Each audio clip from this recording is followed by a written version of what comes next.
Assalamu alaikum wa rahmatullahi wa barakatuhu. Hope you guys are all well. My name is Liaqat Zaman and we're going to be doing Balagha of the Quran. So for those of you guys who are not familiar with Balagha, Balagha is trying to identify in the Arabic language styles of or devices that are used to create power and meaning inside the words. So sometimes you have words that are brought forward, sometimes you have certain words that are used in place of others, sometimes you might have a sequence of words, sometimes you might have a rhythm in words. All these things play an important role in trying to give the speech power and richness and depth. So if you guys have been watching these videos, you've noticed a lot of things that we've come across in the Quran, and hopefully by the end of this chapter, when we finish this chapter, you're going to learn more and more about Balagha in the Quran. If you have any questions, any sort of suggestions, please leave them in the comments below. And it really helps me as well because I can improve future videos. So Jazakumullah khair. Without any ado, let's start. So inna is a ta'keed, right? This comes for emphasis, sisters. Okay, so normally in a sentence you don't need to bring emphasis. In a normal sentence, what you have is basically all you need to say is Jahannamu kanat mirsad. Kanat Jahannam mirsadan. That's all you had to say. But by bringing the inna, it's used when the audience or the person you're saying it to is not convinced. So when a person is not convinced of something, you bring devices of emphasis. So here we brought inna here, or inna has been brought here in the verse. Okay, Jahannam. So Jahannam is the real kind of name for the fire, in the abode, the hereafter. So that's called Jahannam. Whether this word has come from a different language, Gehannam in the Hebrew, or whether it's Jahannam in Arabic. That's another whole issue itself, but the word Jahannam instead of fire has been used here, right? So that's important. We want to know why that is. It has an effect. Also, Jahannam here, by saying Jahannam, there's iltifat taking place here, like shifting taking place. Camera scenes are changing. Previously it said Inna Yawm al-Fasl, talking about the day of judgment, and all of a sudden now discussions going on to Jahannam, right? The fire of hell. So Kanat means was. Right, it's ism fi'l naqis, so it means was. So Jahannam was a mirsad. Mirsad means a place of waiting, or something that's in wait. So indeed Jahannam was mirsadan, was a tool of waiting or a place of waiting. We're going to look at that word. So what does it mean that was? So the Mufassirin have discussed this, and they've said that what it seems to be saying is that in the knowledge of Allah, Jahannam has always been prepared and waiting for, criminals. That's how it's been designed. It's been designed for this. So it's not as though people were good and there was no need for Jahannam, then all of a sudden Jahannam was brought onto the scene. No. Kanat mirsadan. It's always been a mirsad from, pre-eternity, whenever Allah decided. So mirsad is from the word rasad, and rasad means like a hunter. When a hunter is in wait, like a hunter, he's trying to shoot a deer or whatever prey he's shooting, or the lion is waiting for its prey. You say that the animal is in the mirsad, meaning the hunter is waiting, very carefully, staking out its prey. So mirsad, and the word mirsad has multiple meanings. So it means a rasad, means like something to wait for something very carefully. But because of the meme at the beginning, it gives it more emphasis. Mirsad can mean place. So in other words, Jahannam is a place of waiting. So what does it mean, a place of waiting? It could mean that Jahannam is in itself a place where the angels maybe, or some creatures, are waiting for the inmates to enter. So just like imagine a prison, and then there's security, and there's the people who are working in Jahannam or in the prison. They're waiting for the inmates to come so they can deal with them. So it's a place of waiting, place that's specifically there for waiting. Or it could actually refer to the tool. In other words, Jahannam is a tool that is used for like waiting. So in other words, the people of Jahannam are going to be in Jahannam, and the Jahannam itself is going to be the tool that's used for waiting. Like the hunter uses his gun for waiting on the enemy and shoot the prey, but Jahannam itself is the tool itself. So it's like really emphatic that the massive Jahannam, something which we cannot understand, its vastness, is going to be the mirsad itself. And the third one is that the Jahannam itself is going to be the mirsad itself. Jahannam itself is waiting. It's like, living. It's like a creature that it's waiting itself. It's going to, grab. Yeah, it's going to grab. And in the Quran, like the way Jahannam is being described is like a beast, a wild beast as well. Right? It's not like a normal fire. It's actually living.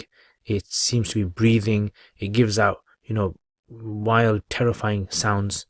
Zafir, shahiq. So it's like the Jahannam kanat mirsadan itself. Itself is the mirsad. It's the waiting.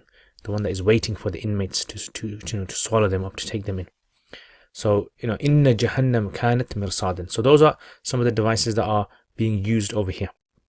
And this actually gives more depth. It gives more imagery.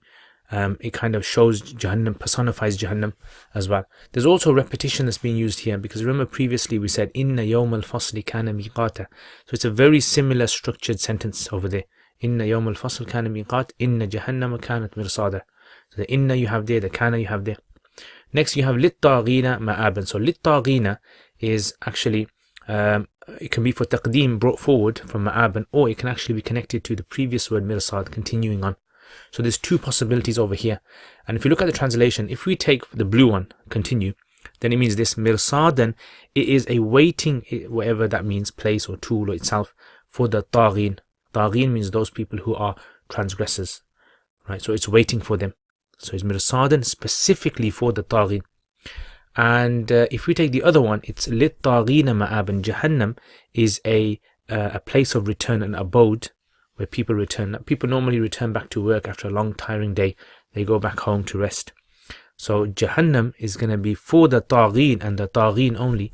The transgressors, it's going to be for them an abode, a place of rest, right? So it has two functions here, two kind of usages. By bringing this word forward, it's playing two roles here. So, and that's part of the beauty of the Quran as well, the Arabic language, where you can have this multiplicity of meaning by using this kind of wording. So anyway, taghina is from the word transgressors, and this word transgressing, crossing the limits, it fits perfectly in this chapter, right? So there's munasabah there, there's appropriateness there as well, because Allah could have said the kafirin or the disobedient, right? But he didn't use that. He said taghin, which can include Muslims as well. Muslims who are transgressors as well can also come under this.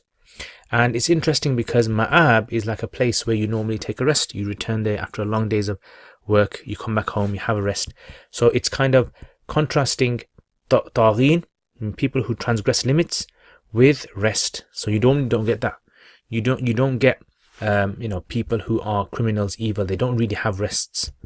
Yeah, their crime and home, it doesn't kind of fit together, right? So these two are being contrasted over here.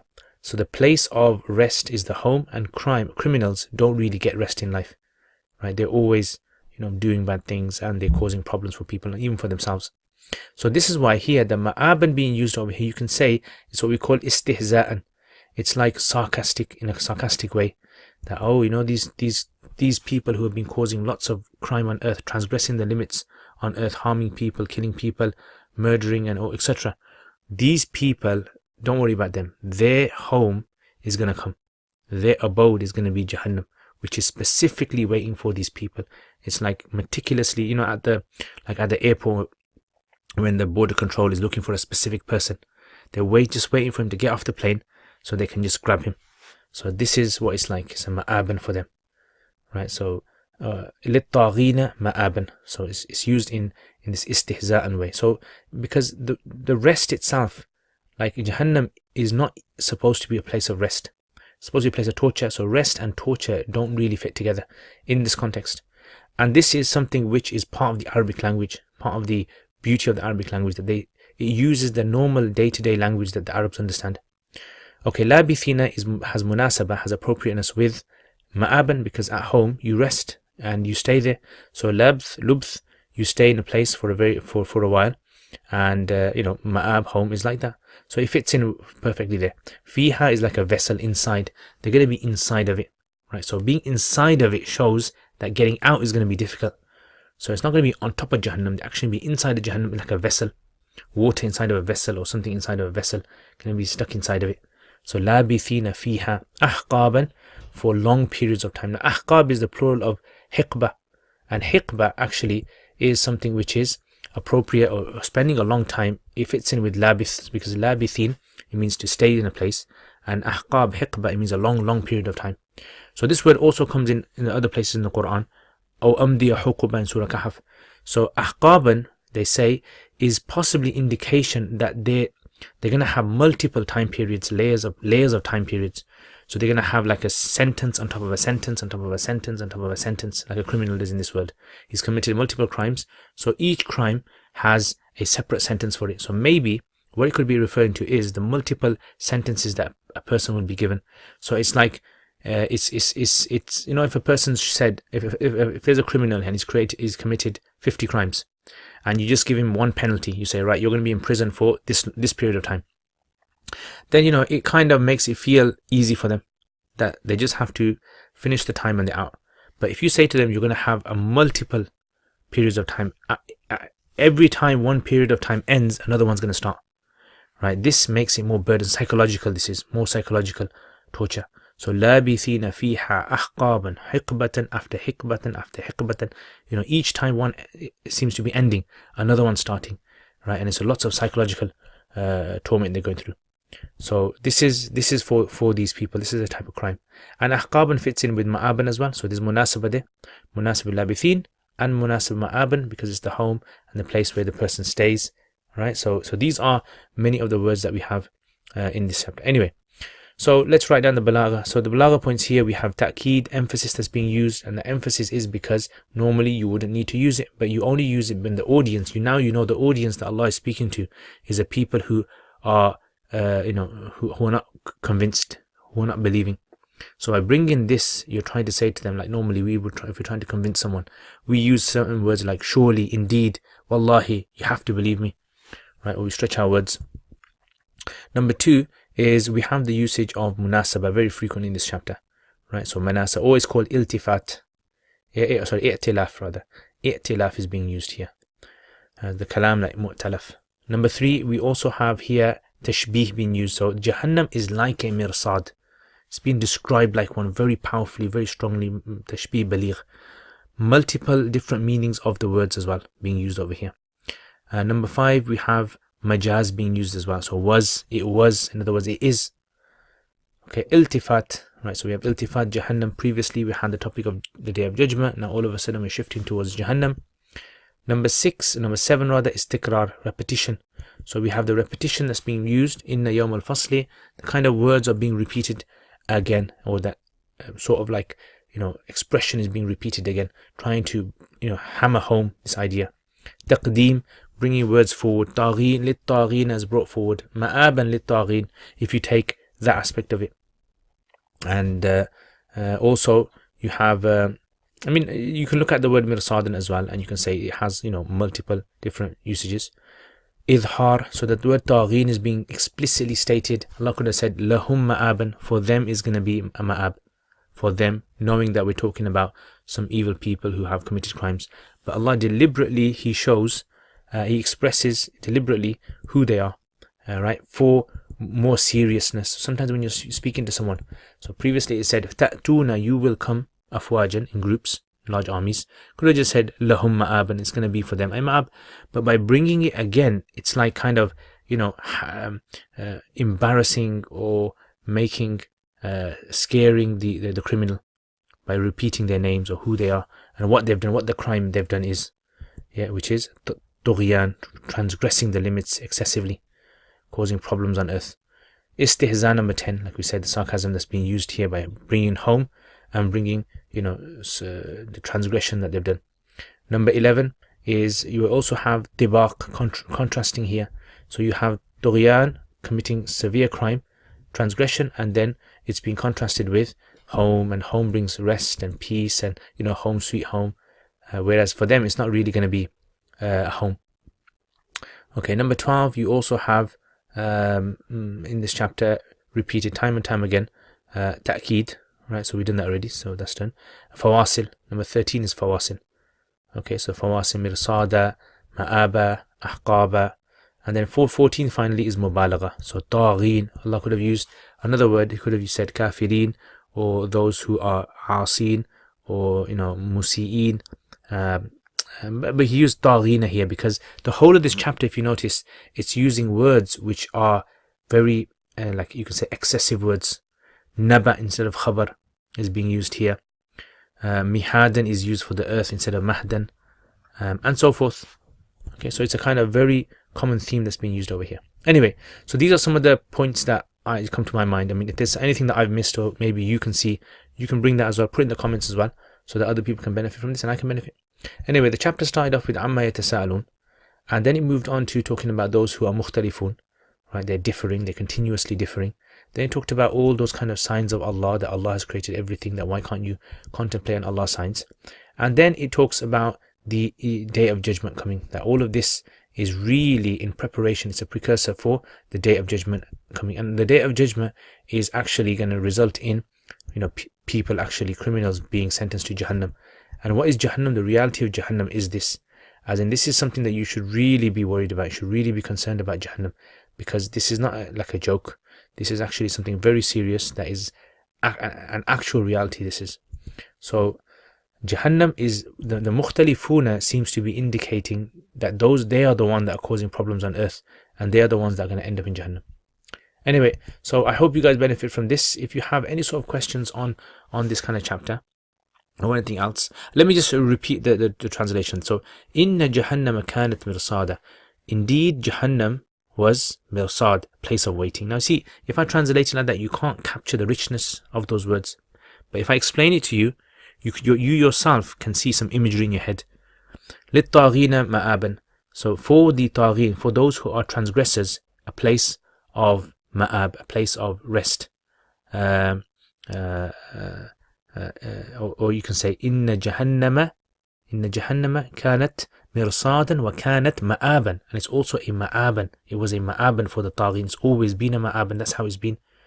And that could include Muslims, and it could also include non-Muslims definitely, who are transgressors of Allah Ta'ala, who commit crime on earth, and those Muslims as well who also commit crime can be for them, but it will be at different levels, because Jahannam is going to be very, very particular about how it's going to look at its inmates, like we said, like the border control when you're coming from the airport, and they kind of take you in. لَابِثِينَ فِيهَا أَحْقَابًا. Remaining in there for periods after long periods of time. So this doesn't go against the idea that they'll be there forever. Right, it's actually more emphatic. Allah could have said they'll be staying in there abadan, khalidina fiha abada, but no, because ahqaban fits in here more, because ahqaban means a long period of time, and it's like more emphatic, because this chapter has very emphatic words being used, excessive words, so that has an impact on this surah. So anyway, Jazakumullah khair. If you have any other reflections that you've understood, put in the comments as well. I'd like to know what you guys think of these verses and what you kind of understood from these verses. Besides that, Jazakumullah khair. And if you'd like to support me in this channel, if you'd like to help me make more videos, you can support me by becoming a patron. And by becoming a patron, all you have to do is give whatever you can. I mean, the minimum is $3 that you can support me every month. But if you want to give less than $3, if you want to give $1, that's totally fine with me. I'll be really appreciative of that, and that will really help me in making more videos, so I can spare my time for this as well. So Jazakumullah khair. Thank you very much. And remember in your du'as. Assalamu alaikum wa rahmatullah.